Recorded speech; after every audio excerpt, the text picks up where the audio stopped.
It was supposed to be a dream job, but it turned into a nightmare. I had waited months for this opportunity. Fresh out of university, full of hope, I landed a front desk receptionist job at a luxury fitness club in the heart of central London, Kensington High Street. It was known for hosting celebrities, influencers, and politicians. Everyone wanted to work there. And I had made it. My name is Laura Williams, 23 years old, from a quiet town in Dorset. This was my first real move to the city. I rented a small flat near Shepherd's Bush, and on April 5th, I wore my best black dress and heels and walked in, nervous but excited. The place smelled like eucalyptus oil and expensive perfume. The walls were glass, the lighting soft and modern, and the staff looked like they walked out of a fashion magazine. I was introduced to my manager, Mr. Elliot Crane. Mid-30s, tall, well-dressed, with cold gray eyes that scanned me too slowly. First impressions last forever, he whispered as he shook my hand. It didn't feel like a greeting. It felt like a warning. By noon, I had memorized how to check in members, handle towel service, and direct people to personal trainers. Elliot hovered near me all day, correcting me harshly if I smiled too much or too little. At 5 p.m., he came to me and said, "You're not done yet. We need to test your patience." I was confused. He took me down a corridor I hadn't seen before, past the locker rooms, to a supply area in the basement. "We need the stock counted by hand. No scanner." "It's good training," he said. The room was cold. The lights flickered. I heard the door click behind me. I worked for 2 hours in silence, bent over boxes of protein bars, towels, and bottled water. My legs hurt. My heels dug into my feet. But I was too scared to complain. When I tried to stand, I couldn't. My knees buckled. A shooting pain went up my spine. I had knelt for so long on a cold concrete floor without a mat or stool, my body had frozen up. I crawled to the door and banged on it. Nobody answered. 10 minutes later, Elliot opened it. He looked down at me on the floor. "You should have told me you were this weak," he said coldly. I wanted to cry, but I didn't. I pulled myself up with help from the wall and limped all the way to the tube station. No apology. No help. That night, I couldn't walk properly. My legs trembled. The next morning, I couldn't get out of bed. I texted Elliot, "Sir, I'm unable to walk properly. I might need to see a doctor." His reply was, "If you can't handle one day of work, you're not made for London." I cried. For 3 whole days, I stayed in bed with ice packs on my knees. No call. No concern. I quit. But here's the twist. I posted my experience anonymously on a Reddit London jobs forum. The post went viral. A journalist from The Guardian picked it up, then BBC London called. Turns out I wasn't the first. Elliot had done similar things to 3 other women, some had stayed silent. After an investigation, the club suspended him. And 2 weeks later, fired. Now I work at a wellness center in Camden Town. Nicer people. Real managers. But I'll never forget that first day. And I'll never let anyone tell me pain is weakness again. I thought I had escaped Elliot's cruel grip. The club suspended him, and that should have been the end of it. The media coverage slowly died down, and life in Camden Town felt like a fresh start. But there was something about that day that stayed with me. The coldness in Elliot's eyes when he saw me on the floor, the complete lack of empathy. It haunted me. I was physically healed, yes, but emotionally? I wasn't sure. 2 months passed.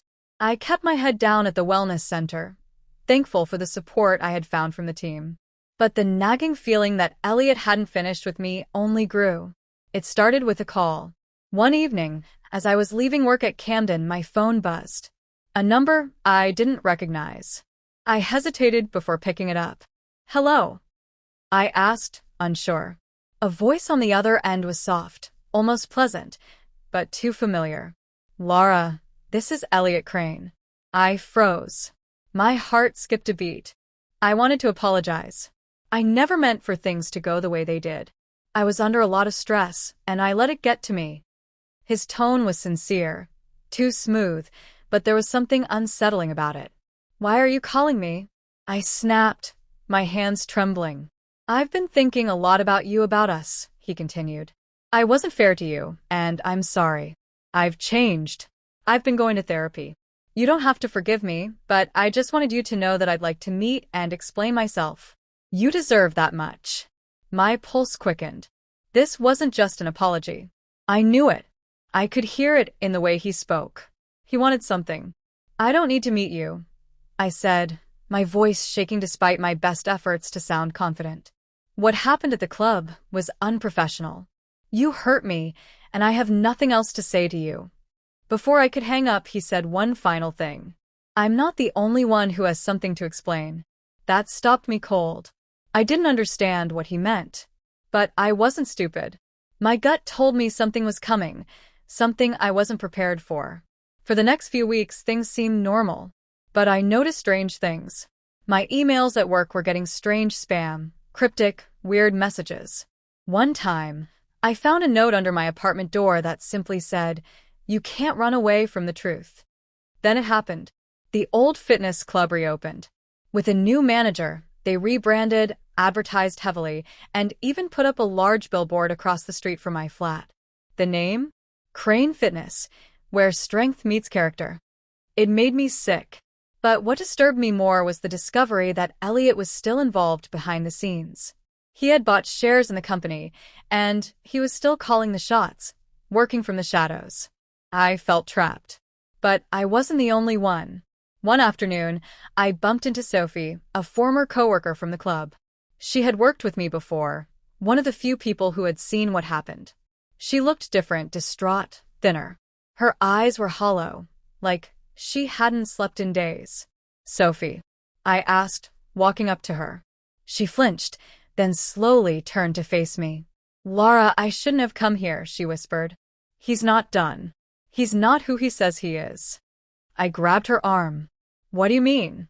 What's going on?" I thought. She looked around nervously. "It's more than just what happened with you. Elliot, he's got connections, Laura. Dangerous ones. People who don't let things go.